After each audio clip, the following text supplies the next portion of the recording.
92.7 The Block. Ladies and gentlemen, I have a special guest in the building right now. Go ahead and let them know who I got with me. You know, it's your boy 704 Child. You know, we live in the building with Chewy. Somebody definitely, I think everybody's been waiting for like this interview. They've been seeing your work ethic, been going on for some time now. You've been working like no other. I gotta give you credit. You know, I don't just give interviews out to, I feel as though, you have to say local because we're from Charlotte, but I feel as though like you have to become at a certain level before I be like, all right, yeah, because, you know what I mean, not everybody's just, everybody I bump into is just gonna be like, yeah, we gotta do an interview. Yeah. You know, if I did, I'll be probably all tired out doing 2,000 interviews. But for someone such as yourself who has proven, especially to someone like me, proven to the city, you know, on the direction that you want to go with your career and actually putting in the work ethic. A lot of people don't realize how much, number one, harder it is coming from your city and going outwards. Talk to the people on, you know, how did you manage to do that? See, the thing about Charlotte is they don't really believe, you know, they don't really, I would say, have faith in what you're doing until they see a lot of people grasping to your situation, you know? So it's like, you know, I just thought, basically, if we put together something big, they ain't gonna have no choice but to respect it because the music gonna talk for itself, you know? So if they just respect our organization, they was gonna grasp it towards, you know, way harder than they did. You know, once I did that, basically stand myself, put something behind me, and we, you know, basically got the ball rolling.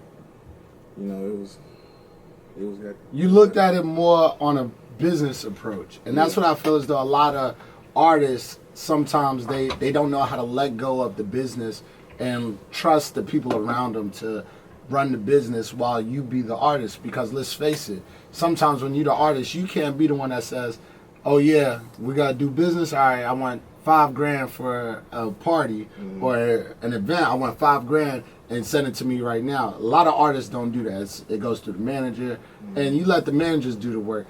Has that been a difficult period for you to let go of the business side and just focus mainly on the artistry side of things? I would say it ain't too difficult, but it's something you got to get used to. You know, it's just, you know, everybody want to be in charge of everything they doing, but when it come down to it, it's so much to do. As a human being, you can't do everything. So it's like you got to get somebody you can trust, you know, to just take the right approach to everything, like how you would. You feel me? Now, I sense a lot of, let me describe this word correctly. I sense a lot of wisdom from you, you know, and, you know, where do you feel as though you got that from?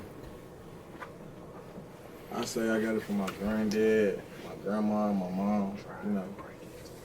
Basically my family, my inside, my close family, you feel me? Like, because everybody older, I always hang with older people, so it's like they always instill certain values in me that a lot of people don't have because they don't have people in their life. You give me, everybody not blessed to have people in their life that want to see them, you know, prosper. You know? What's one of the biggest adversities you faced in your life, personally?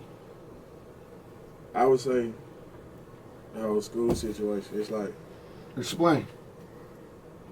Everybody would want to take the school approach, and I'm not saying that's bad. I respect it. You know, I got family in school. I got sisters, cousins. Now, when you say school, are we talking high school or I'm talking into like college? High school, like high school. In the college, that's all fine. You know, that's the next level. Once you go on to college, you're no longer average. A lot of people don't go to college. You feel me? So I respect it. But what I'm saying is that's not the only way to do something with yourself in life. You know. So I didn't know what I was gonna do. Like in high school, I was like, damn, it's not working. It's not me. It's not like I can't do it, but it's not making me feel excited to do this. Like, okay, this work is easy, but I don't really feel like being here. I feel like doing something else. And plus, I was going through a lot of situations. Like, my situation in high school wasn't the best.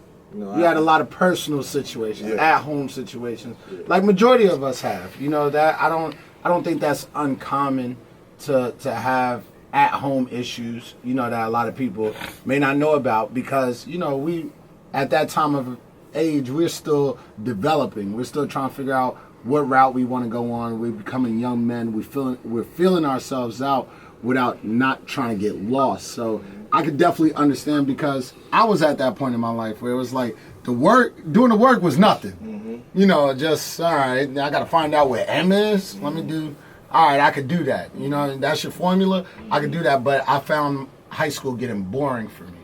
You know, and I could agree with you 110%. I'm glad that number one, you made it out to become successful right now.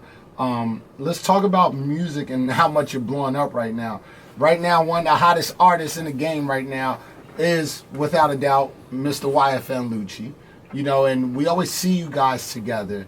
What is that relationship like? Really, you know, honestly,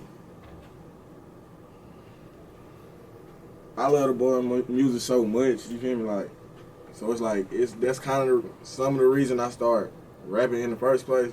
So it's just like I basically like grasped his music, his sound and stuff like that. You know, we not too far away from Georgia. It's North Carolina, South Carolina, Georgia. You feel me? So it's like we gonna run into each other. So you know, he got so it basically became a business after that. Like, you know, I got a whole big management team. You know, shout out to them. So they, you know. But I hear that, you know, even though we talk about business, I hear that genuinely, Lucci just loves your music though. How dope is that? The fact that, you know, there's someone that has the number one song in radio, period, enjoys your music, same way you're enjoying their music. I mean, it's humbling. It's humbling because I know he got people he used to listen to. They listen to him now, so it humbles him, but it don't make him who he is. You know, like I appreciate it. I appreciate everything. I appreciate YFN and everything. They let me perform. You know, at their shows. I appreciate everything they do. But you know, I appreciate it. I'll let you know. It's a stepping stone. It's a humbling stepping stone. But you know, I remember having conversations. I forget with who, but it's like, you know, the job is getting done. And it's forward process. It's a forward progress. Excuse me, I had a hard time getting it out. It's a forward progress, and it's a testament to know that you're doing things the right way. You're going things about the right way. You're not out here with a bad name, where people are talking about, oh, don't talk to him, don't listen to his music. You know, I think one of the hardest things as a artist is getting your music played without you necessarily being there, because we know how it goes. You got to hunt down the DJ at the nightclub. Yo, bro, I need you to play my song, man. Like, come on. I know it's some heat. What I got to do for you to play my song? What was the feeling like that you started to get when you know that the DJs are playing your music without you being there? I mean, I appreciate them. Like, we got DJs out here like Mario, Trap, you know. They from Charlotte, you know, so when they play it mean more because they from the city. We from the city, so it's like when we show each other love, it look better from the city. So I appreciate it.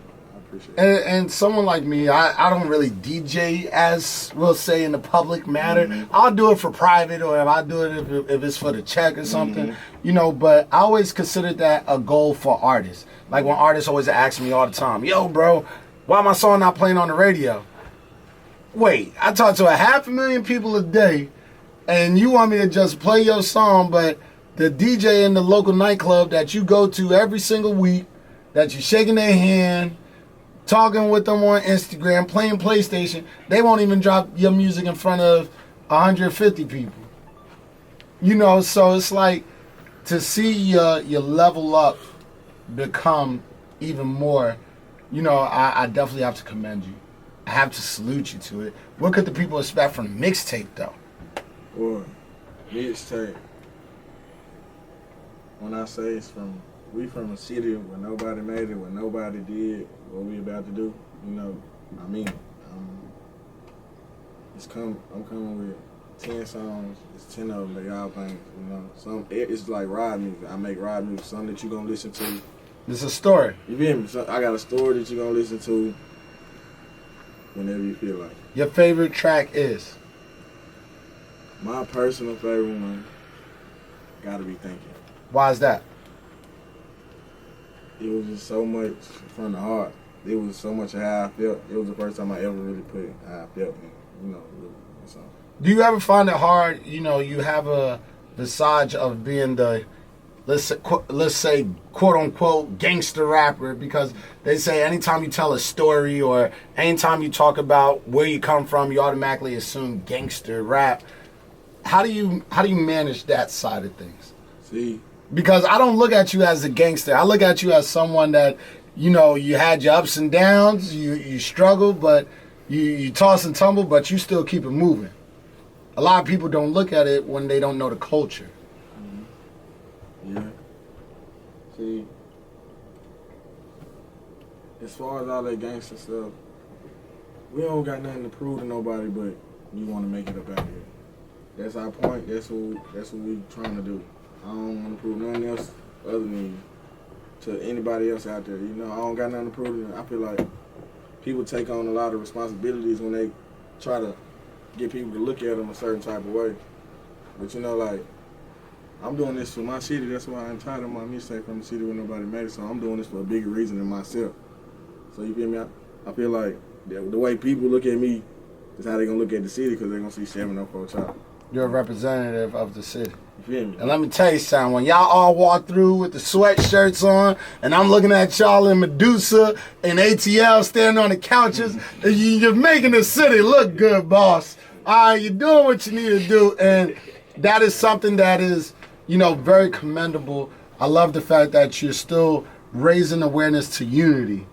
You know, not the not leaving a man behind. We move together. You know, when you think of Legal Money ENT, I don't think of Problems from them. You see a lot of other names where you're like, oh yeah, man, that's a headache group right there.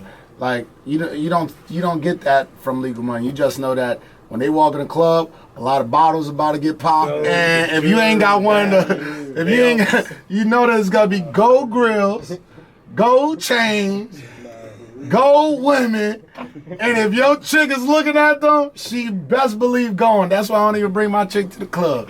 You know what I mean? I'm just letting you know that now. What is next for you outside of music? What is something else that you see yourself doing for the community or for yourself? What's another goal for yourself? It's crazy. I always think about that. I would say another stepping stone in life. This is like a whole bunch of things that I can do. Another stepping stone that I do after I'm done with music is probably, I don't know, I'll probably start like writing. Like writing. I like to write. I like expressing myself. Like a book or something. But like I'm an investor. Don't be trying to steal my thoughts, dog. Like that, a lot of people don't know that is something that I'm currently working on. I've been doing it for almost a year and a half.